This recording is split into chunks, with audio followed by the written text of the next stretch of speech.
Hello and welcome to Our Kids, brought to you by the Jefferson County Public Schools. I'm Stephanie Bateman. On today's show, we revisit some of the more interesting students and programs we featured during the past school year. We also have reports from our high school student correspondents.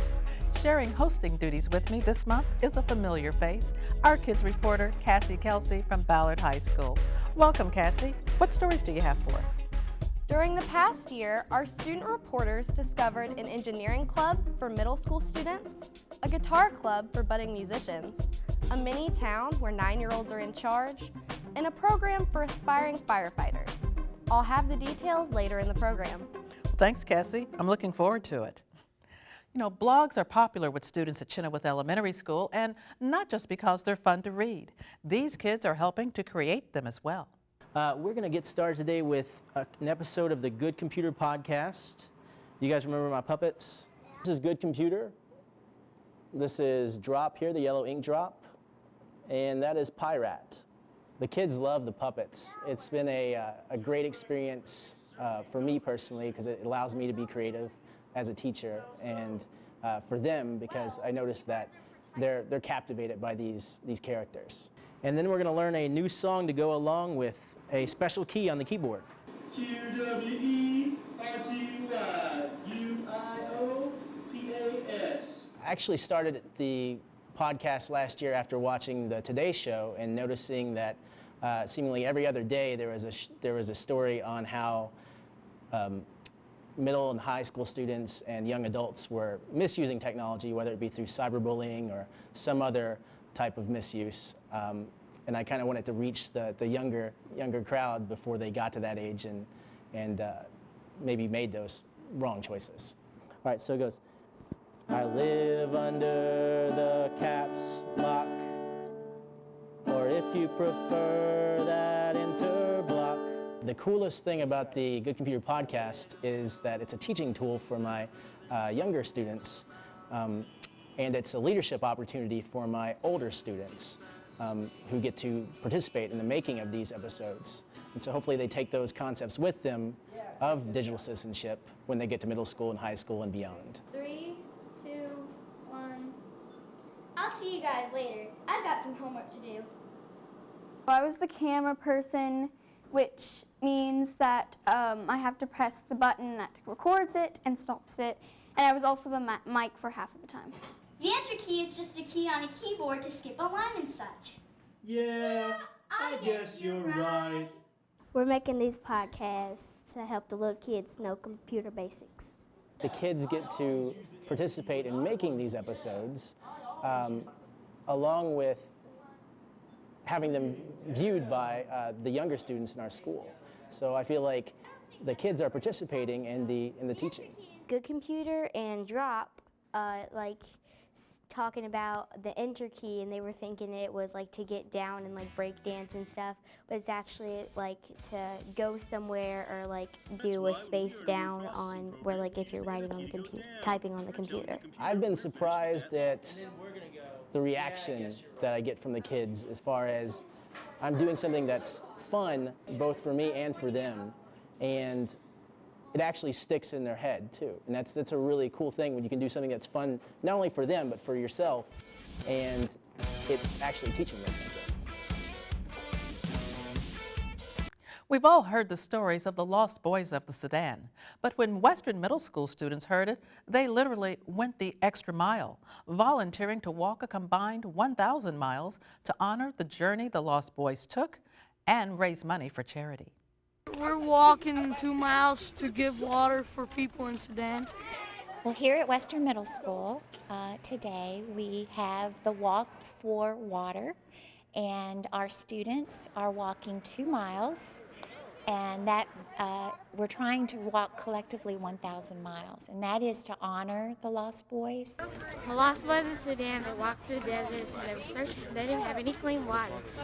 So we're raising money to send water over to Sudan for them to drink. Like the lost boys had to walk a lot to get here because there's a civil war going on in their country. At the same time, we are raising money for water for South Sudan. It's exciting because I really like to help people, and it's nice to help people in my own way that I can actually do it. The book is called A Long Walk to Water. It is based on a true story of Salvador, who is a real person. He was a lost boy.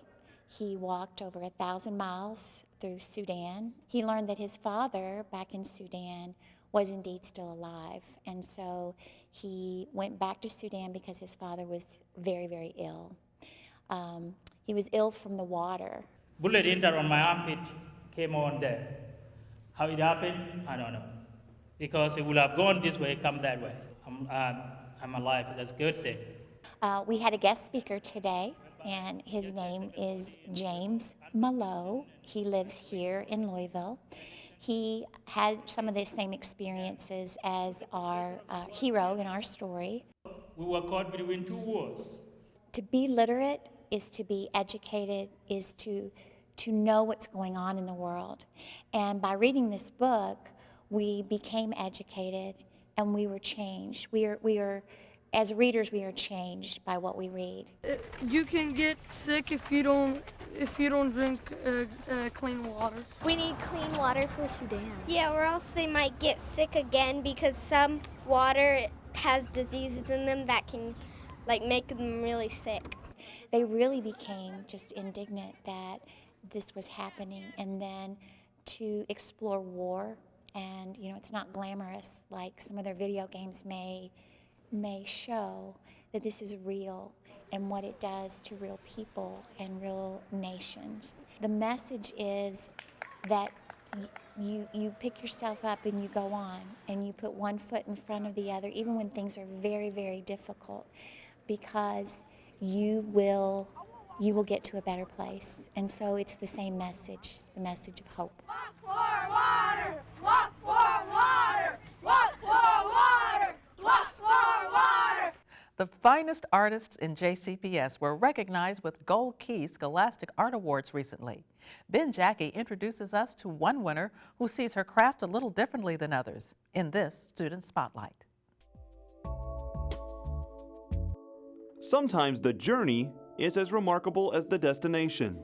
Sometimes the product belies the beauty of the process. It is. It's meticulous. This may look like an impressive pencil sketch, but it's actually the result of glasswork. You just use a sharp needle in scratching all the values and stuff, and the darker it is, the more you scratch.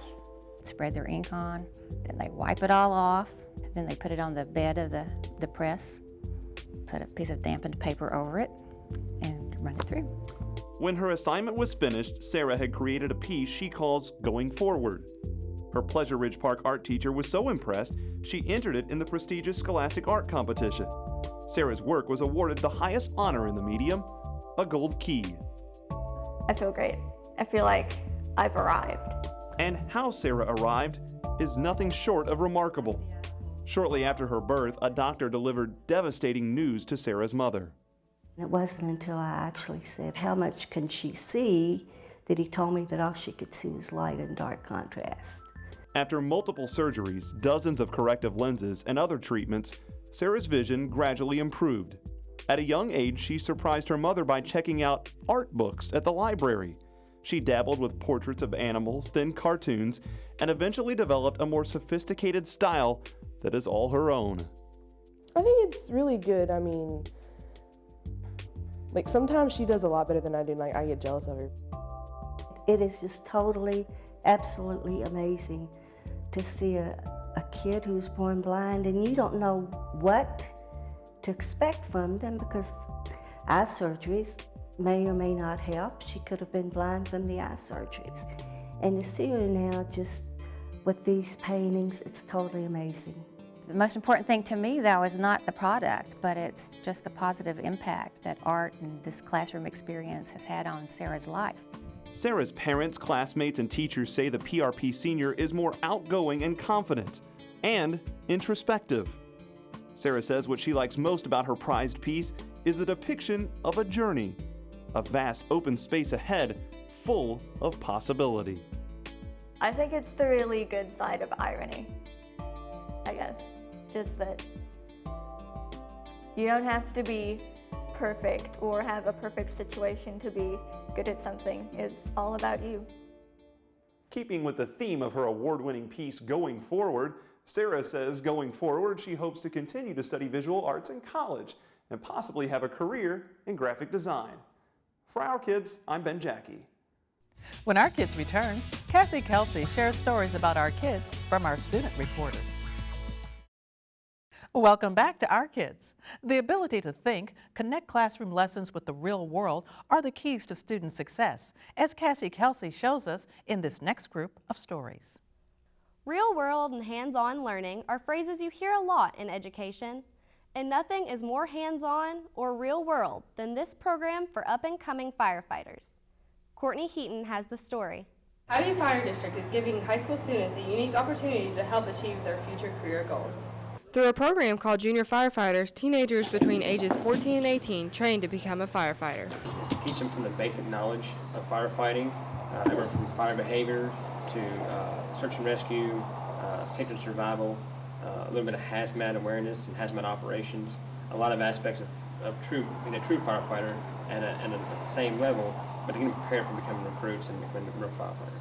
1151 has found the victim. Once a week at the Hy-Vee Fire Department, junior firefighters learn everything there is to learn about becoming a real-life firefighter. The hands-on activities of what you've learned to become an actual firefighter and everything you want to know, you can learn here in the program. The students in the program also spend time in the classroom learning the basics. And what we learn in the classroom is basically what we're going to do hands-on. Go! The junior firefighting program has been an ongoing program since 2001. Numerous teenagers have benefited from this program over the past 10 years, and it's very easy to join. I wanted to do this for almost as long as I can remember. Not only do they love being a junior firefighter, they also can't wait to become a real one too. For Our Kids, I'm Fern Creek correspondent Courtney Heaton. These middle school students are engineering new connections by using technology to build bridges to new and exciting learning opportunities. Kristen Bryant has the story. Building bridges out of sticks may sound easy and simple, but in the Carruthers PreEngineering program, it's not just that. 8th grade student Kevin Jackman talks about the different structures he has learned. What different types of loads there are, like torsion, tension, things like that. A nationwide effort to move students toward engineering and technical careers, and Carruthers Middle School is doing just that by their Gateway to Technology program ran by Ms. Nall. She tells us what she expects her students to get out of this class.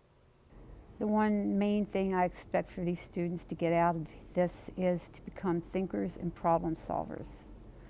I expect them to become familiar with the real world uses of technology, not just computers. More to building bridges than just putting glue on sticks. They also work on a computer software program called Model Smart that allows them to design and construct their bridges and then begin analyzing it. Building bridges have gave Melanie Brown a knowledge that she didn't expect. I plan on getting a love of engineering I never had before, because before this program, I really didn't like engineering and I never thought I would, but after being in this class, I loved it more than I thought I would. Thanks to the Gateway to Technology program, building bridges is now an everyday thing for students at Carruthers Middle School. For Our Kids, I'm Fern Creek correspondent Kristen Bryant. They may not be Carlos Santana, Jimi Hendrix, or Eddie Van Halen, but Andreas Rego says these students are just as serious about playing their guitars. The club began a few years ago when history teacher Mr. Bowman brought his guitar to school. Students began to do the same, and that is when the club grew. There are no dues, roll calls, or meetings, just music. The guitar club is a place where we all get together and we just kind of play our songs and show off our skills. It's kind of a combination of the social and skills. I mean, we all come here and we hang out and we teach each other. If there's a song you like, you come in here, tell everybody about it, and you see who knows the song, if they can help you out, or you look it up. We've got a wide variation of electric, acoustic, we've even got a classical. No special genre of music is played more than another. It's more like a jam session. My favorite part's where we all hit a chord, and it's just awesome. We all play at the same time, and we're all just playing at a steady pace, and we keep going. I do it for fun, and I just love music. Making music on a Friday afternoon.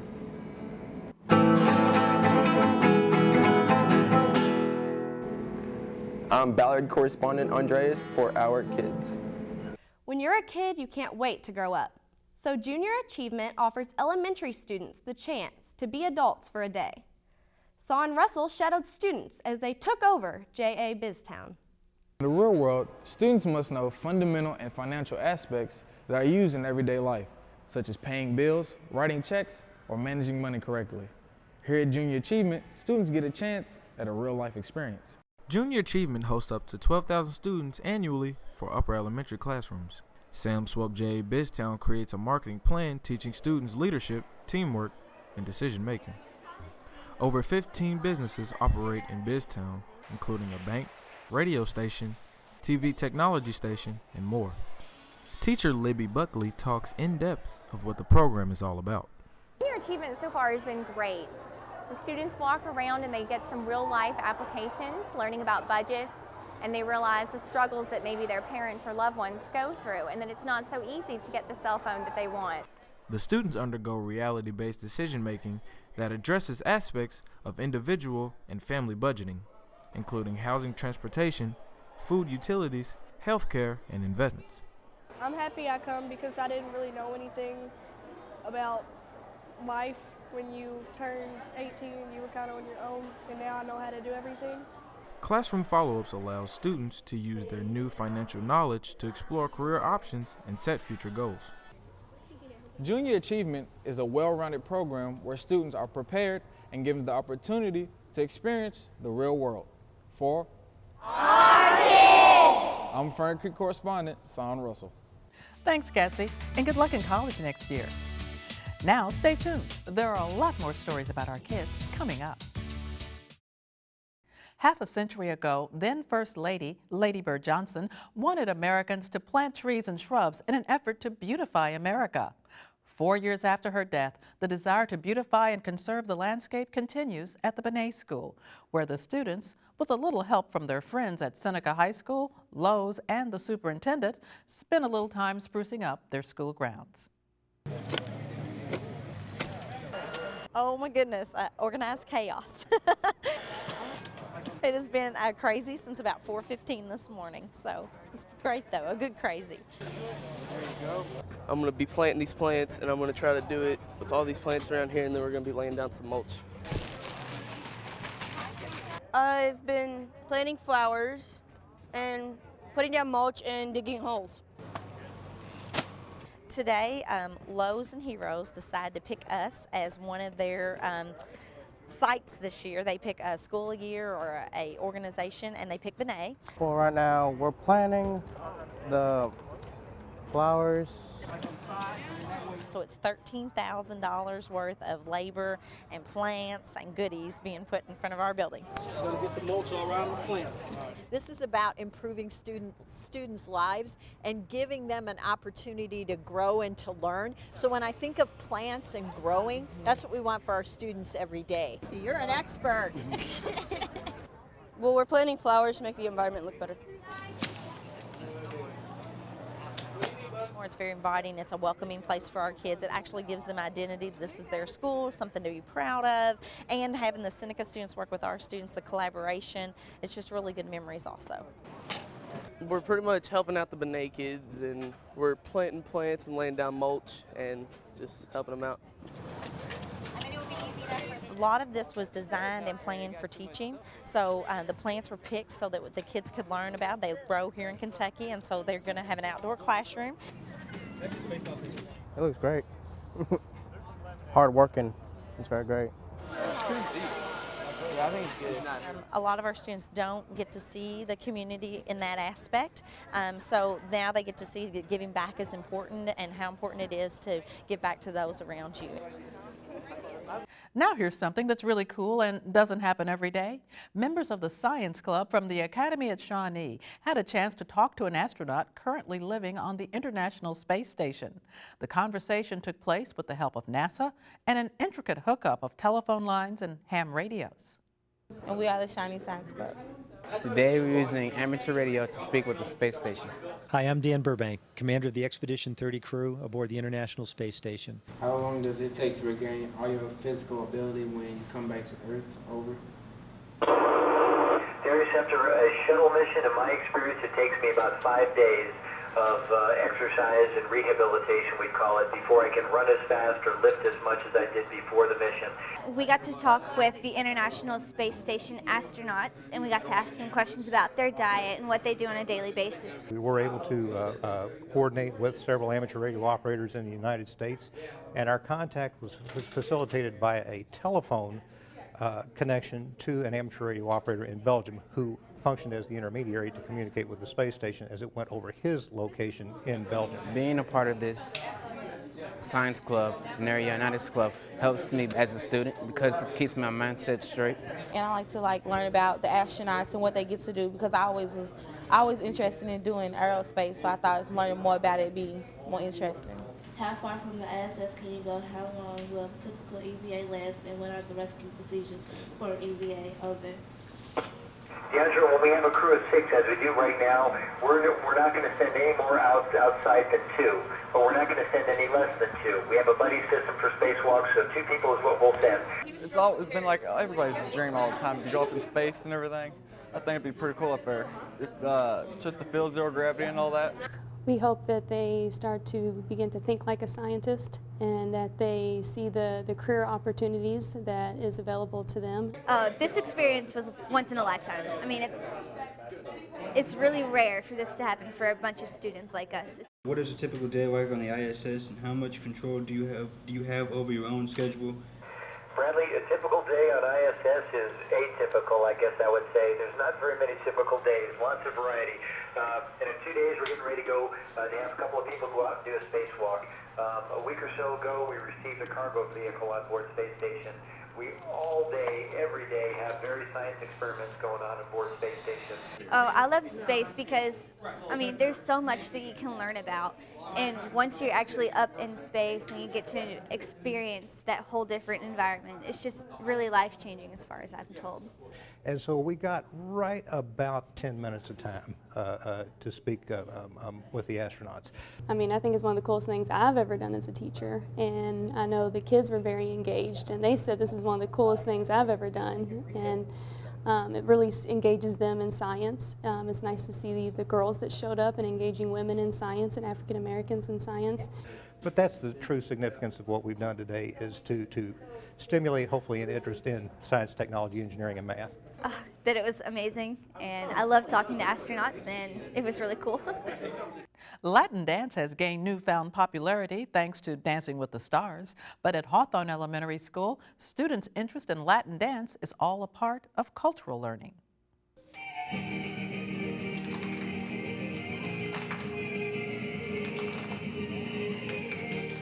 We are very excited to have our culminating performance of our dance artists in residence.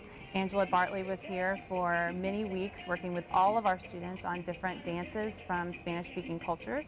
We're a dual language school, so we learn math and science in Spanish.